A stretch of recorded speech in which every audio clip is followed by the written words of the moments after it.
Hello, my name is Rasan Humphrey, and I'll be presenting my final presentation on the challenge of putting a price on ecosystem services.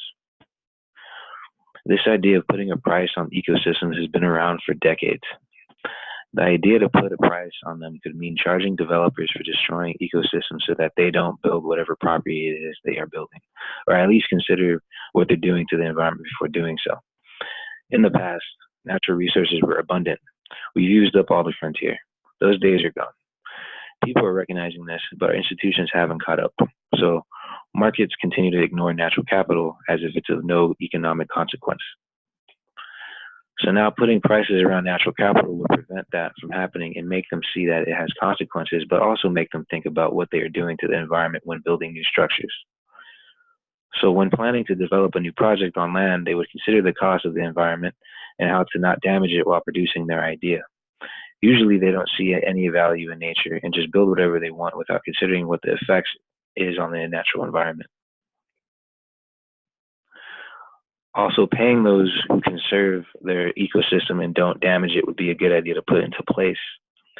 For example, in Costa Rica, U.S. pharmaceutical companies are paying landowners to conserve their properties, essentially maintaining a genetic laboratory in an area with great natural wealth. About half of manufactured drugs are derived from materials found in nature. The value of ecosystem services.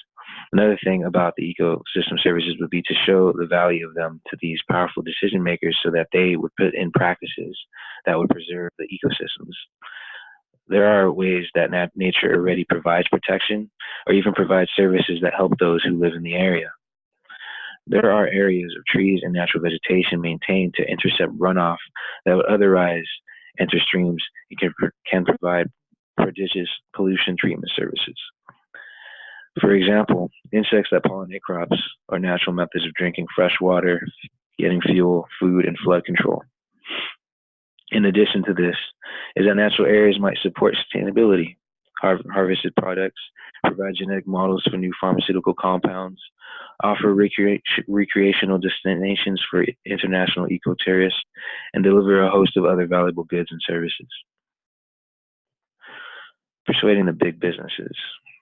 If someone were to describe the benefits of conservation and compare them to the benefits that would come if ecosystems were destroyed, that would strongly influence the decision makers to see how important it is to see the goods and services of the ecosystems as valuable. Sounds easy, but a lot of evidence would need to be provided to convince those in power to consider this. I believe that this would be a crucial step, only because it is very difficult to define the value of the ecosystems economically. What is the value of a service? Is it making enough money? Does it benefit globally or locally? All those questions come up when discussing whether or not countries should put a price on ecosystem services. Unfortunately, that is the case. It shouldn't be, because this is more of a moral issue than economic, but that is what is holding this idea back. There's two problems that eco-services have. The first one is that ecosystem services may not be appealing to be an effective conservation strategy.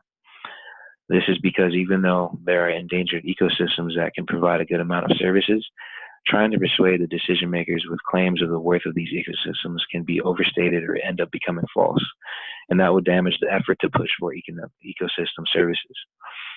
Another issue is that even if there are many reasons to conserve the ecosystems, trying to persuade people to do the right thing for the wrong motives can lead to consequences that are not intended. So right now, these are the things that come up that are hard to describe or explain to people of influence. So this is still being researched and explored today. It sounds like a perfect idea, but because of the world we live in, it isn't easy to convince people to do what is right without bringing up the value of what it is we are trying to protect at the moment. Thank you for watching, and good luck on finals.